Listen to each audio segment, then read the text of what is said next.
আসলে পিছিয়ে কেন এটা হলো সুযোগের অভাব এবং আমাদের দেশে যে রাজনৈতিক দলগুলো আছে সেই রাজনৈতিক দলগুলোর সদিচ্ছার অভাবের কারণে দলিত বা ক্ষুদ্র নৃগোষ্ঠী এসব নারীরা পিছিয়ে আছে ইলেকশনে।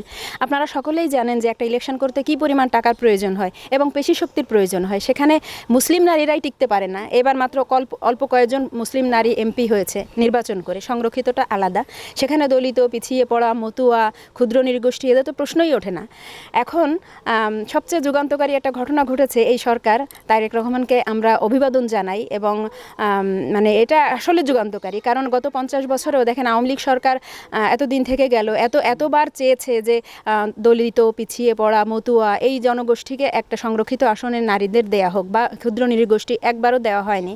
কিন্তু যেটা তারেক রহমান করেছে, তারেক রহমান এইরকম একটা মাইল ফলক করে দিয়ে গেছে যে এরপরে যদি আওয়ামী লীগ আসে, এরপরে যদি অন্য কোনো কেউ আসে, তাহলে একটা মাইল ফলক হয়ে থাকবে যে এই ক্ষুদ্র নৃগোষ্ঠী, দলিত, পিছিয়ে পড়া, মতুয়া যারা আছে এদের একটা সংরক্ষণ থাকবে, সংরক্ষিত নারী আসনে একটা সংরক্ষণ থাকবে এবং এই নারীরা যেন সরাসরি ভোটে ইলেকশন করতে পারে তার জন্য একটা পরিবেশ তৈরি করতে হবে। আপনারা সকলেই জানেন যে এলাকায় আসলে পরিবেশ না তৈরি করলে এক সন্ত্রাসী বা একটা অন্যরকম একটা ভাব থাকে, মানে ভয় থাকে। এই ভয়ের কারণেই আসলে এই নারীরা সামনের দিকে দাঁড়িয়ে বা আমি সরাসরি ভোটে অংশগ্রহণ করতে পারে না, চায় না, ভয় পায়। এখন ছোট ছোট যে নির্বাচনগুলো, যেমন মেম্বার, চেয়ারম্যান, এইখান থেকে প্রত্যেকটা দলের উচিত যে এই সব নারীদের প্রোভাইড করা।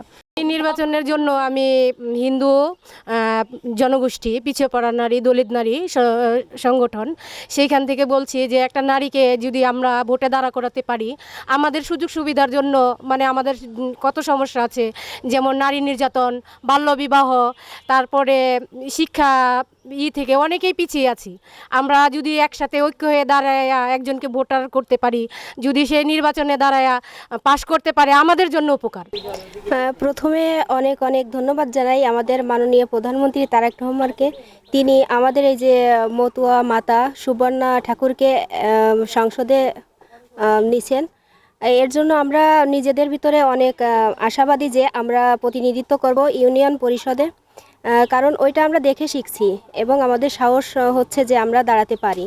কারণ বিগত স্বাধীনতার পরবর্তী কোনো সরকার এরকম হিন্দুদের বা ক্ষুদ্র নৃগোষ্ঠী থেকে বা মতুয়াদের কখনো এরকম করেনি যে সংসদে নিয়ে যাবে। হ্যাঁ, এই সরকার করছে, এজন্য তারেক রহমানের অনেক অনেক শুভেচ্ছা তাকে আমরা জানাই এবং আমরা আশাবাদী যে উনি আমাদের দিকে বিশেষ দৃষ্টি রাখবেন, যাতে আমরা ভবিষ্যতে অন্য কোনো ক্ষুদ্র নৃগোষ্ঠী বা এই যে দলিত, পিছিয়ে পড়া নারীদের ভিতর থেকে আমরা ভবিষ্যতে সংসদে যেতে পারবো, এই আশাবাদ আমি রাখি।